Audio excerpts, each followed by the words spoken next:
नमस्कार, मी वास्तुतज्ञ ज्योतिर्वेद आनंद पिंपळकर. मुलगी भीती का आशीर्वाद?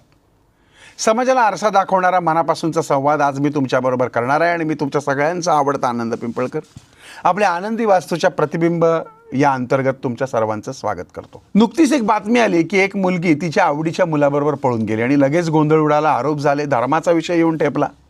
पण काही तासांनीच त्या मुलीने स्वतःच व्हिडिओ टाकला की मी माझ्या इच्छेने त्याच्यासोबत गेले. इथे धर्माचा प्रश्न नाही आहे. चुकीचं तिनं केलं का? हो, केलं. पालकांचा विश्वास तोडला, पळून जाणं हा मार्ग कधीच योग्य नसतो. पण या घटनेनं एक मोठा प्रश्न उभा राहतो. मुलगाच का मुलीला इतका जवळचा वाटतो की काही दिवसांच्या प्रेमासाठी ती आईबापाला विसरते, धर्माला, संस्कृतीला विसरते? आईबाप जे प्रेम करतात ते जगात कोणीच करू शकत नाही. मग हे असं का घडतं? मी हा विषय भावनेतून नाही तर वास्तवातनं बोलतो आहे, कारण मलाही स्वतःला एक मुलगी आहे आणि आम्ही मुलगी व्हावी म्हणून बालाजीला नवस केला होता. माझ्या पत्नीनं मुलींना पूर्ण केस दान केले होते. आणि म्हणून हा प्रश्न मी एक वडील म्हणून, एक ज्योतिषी म्हणून, एक समाज धुरिणी आणि एक सामान्य माणूस म्हणून विचारतो आहे. आजही माझ्याकडे रोज लोक येतात. विवाहित मंडळींचा प्रश्न असतो की सर, मुलगा होईल का? मग मला प्रश्न पडतो की मुलगा हवा आहे, मग मुलगी का नको? प्रत्येकाला आई हवी आहे, बहीण हवी आहे, बायको हवी आहे, पण मुलगी मात्र कोणालाच नको. का बरं असं? समाजामध्ये मुलगी जन्माला आल्यानंतर काहींचं तोंड वाकडं होतं. त्याची कारणं आहेत ना हो. त्याची कारणं धर्म, जाती किंवा भेद नाहीत. ती कारणं समाजानेच तयार केली आहेत. हो, आपल्या समाजाने केली आहेत. आता मुलगी नको वाटण्याची खरी भीती कोणती? तो ह्या अशा घटनांचा प्रभाव. मुलगी चुकली तर समाज बोट दाखवेल, हो हे सत्य आहे, आणि मुलगा चुकला तर तो मोठा होऊन सुधारेल असं म्हणतात. मुलगी चुकली तर त्याला बदनामी, भीती, नातेवाईकांची नजर आणि आईवडिलांची मानहानी यांचा डोंगर असतो. आणि हा दुहेरी मापदंड आजही मुलाच्या आणि मुलीच्या बाबतीत वेगवेगळा मापला जातो. दुसरा मुद्दा आहे समाजातल्या असुरक्षिततेचा. आणि या असुरक्षिततेचा भुर्दंड मुलींच्या सुरक्षिततेची चिंता ती खरी आहे आणि ती इतकी मोठी आहे की पालक मुलगी जन्माला आल्यानंतर त्यांची झोपच कमी होते, ते चिंता जास्ती करतात. अरे, मुलाच्या डोंगणावर चड्डी फाटली हरकत नाही, पण मुलीला मात्र अंगभर कपडे हवेतच. कारण समाजामध्ये काही हैवान फिरतात जे 5-6 महिन्यांच्या मुलींनाही सोडत नाही ना 80 वर्षाच्या म्हातारीलाही सोडत नाही. म्हणजे या समाजामधल्या नराधमांना भीतीच नाही. कित्येक ठिकाणी बलात्कार होऊन जातही असतील. आईबाप, मुली, समाज यासाठी सहन करून गप्पही बसत असतील तर अगदी बोटावर मोजण्या इतक्या गोष्टी ह्या आपल्यापर्यंत येतात. त्यामुळे कदाचित मुली नको वाटतात, कारण मुलींकडे फक्त उपभोगाची वस्तू म्हणूनच बघितलं जातं. अहो, हिंदू धर्मात तरी मुलींना देवीचा दर्जा दिला आहे, नाहीतर इतर धर्मात तर त्यांचा व्यापार होतो, बाकायदा विकली जातात. फक्त जन्माला घालण्यासाठी आणि उपभोगासाठी त्यांच्याकडं स्त्री म्हणून बघितलं जातं आणि म्हणून मुलगी नको वाटते. याशिवाय तिसरा मुद्दा आहे तो म्हणजे मुलीचे त्रासाचे ते 4 दिवस, 9 महिन्याचं बाळंतपण आणि आयुष्यातल्या शारीरिक वेदना. या शारीरिक वेदना पुरुषांना कल्पनाही नाही, अशा वेदना मुलगी जगभर, आयुष्यभर सहन करत असते. या वेदना कधी कधी पालकांच्या मनातही भीती निर्माण करतात. बघा ना, बाळंतपणामध्ये जे घडायचं ते घडून जातं, पण 9 महिने आणि पुढचे 4-5 वर्ष त्या बाळाला पार दूध पाजेपर्यंत सगळं काही भोगावं लागतं स्त्रीलाच. आणि म्हणूनही स्त्री जन्म बऱ्याच लोकांना नको वाटतो, म्हणून मुलगी नको आहे.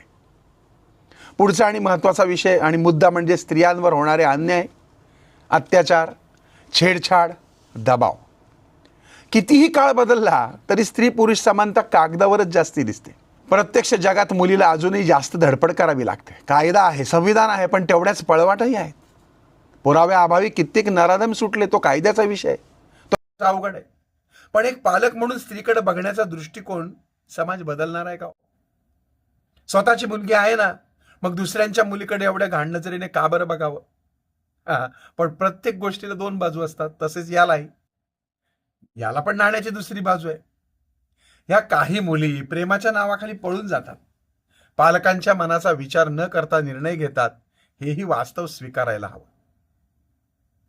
मुलींना मी सांगतो, तुमच्या 4 दिवसांच्या प्रेमासाठी आईबापाचा काही 20-25 वर्षाचा जो लळा आहे, कष्ट आहे, प्रेम आहे, त्याग आहे, हे विसरू नका. जगामधलं एकमेव नातं आहे की जे अजिबात स्वार्थी नसतं, ते म्हणजे आईबापाचं. तुमच्या डोक्यावर हात ठेवणारे तेच आहेत. पळून गेलेल्या प्रेमाचं आयुष्य किती दिवस टिकेल हाही मोठा प्रश्न आहे. याचबरोबर माझ्या पालकांनाही काही सांगायचे आणि काही प्रश्न आहेत. हा विषय खूपच गहन आहे, तरी सुद्धा मला पालकांना सांगायचे की मुलगी म्हणजे ओझं नाही. तिला फक्त नको म्हणून बघितलं तर तुम्हीच तिला तुमच्यापासून दूर ढकलता.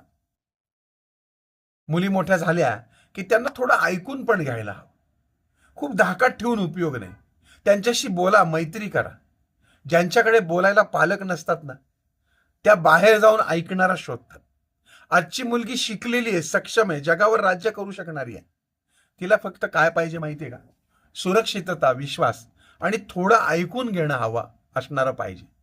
थोडक्यात सांगू का, मुलगी म्हणजे भीती नाही, ते भविष्य आहे. मुलगी नको वाटण्यामागची भीती ही मुलींची चूक नाही, तो समाजाच्या दुटप्पी नियमांचा परिणाम आहे. आणि हे नियम आपण बदलले तर भीती नाहीशी निश्चित होते आणि होईल. मुलगी म्हणजे घरचा अभिमान आहे. मुलगी म्हणजे संस्कार आहे. मुलगी म्हणजे संवेदना आहे. मुलगी म्हणजे सामर्थ्य आहे. मुलगी म्हणजे भविष्यातली आई आहे, शिक्षिका आहे, डॉक्टर आहे, योद्धा आहे, नेता आहे. आणि तिनं या समाजाला घाबरण्याची गरज नाही किंवा तिला घाबरण्याची गरज नाही. तिला स्वतःला सक्षम करण्याची वेळ आलेली आहे. मला आहे ना, नेहमी स्त्रियांविषयी खूप बोलावंसं वाटतं. प्रत्येक पुरुषामध्ये एक स्त्री लपलेली असते असं म्हणतात. माझी आई, माझी बहीण, माझी पत्नी, मुलगी, मैत्रीण, माझ्याकडे माझ्या बरोबरीने खांद्याला खांदा लावून काम करणाऱ्या मुली, स्त्रिया, माझ्या आध्यात्मिक जीवनातल्या माझ्या स्त्री फॉलोअर्स, यांच्यासाठी मला खूप बोलायचं, विशेषतः स्त्री या जातीसाठी. स्त्री याविषयी माझं मत तुम्हाला ऐकायचं असेल तर जरूर तुम्ही कमेंट करा. मी फक्त स्त्री या विषयावरती खूप सुंदर मांडणी करून तुमच्या पुढे स्त्रीचं ममत्व आणि मोठेपण निश्चित सांगेन. हरकत नाही. हा विषय इथेच थांबवून आता आपण पुढच्या विषयाकडे वळूयात. तोपर्यंत तुमच्या सर्वांना माझा ओम साईराम.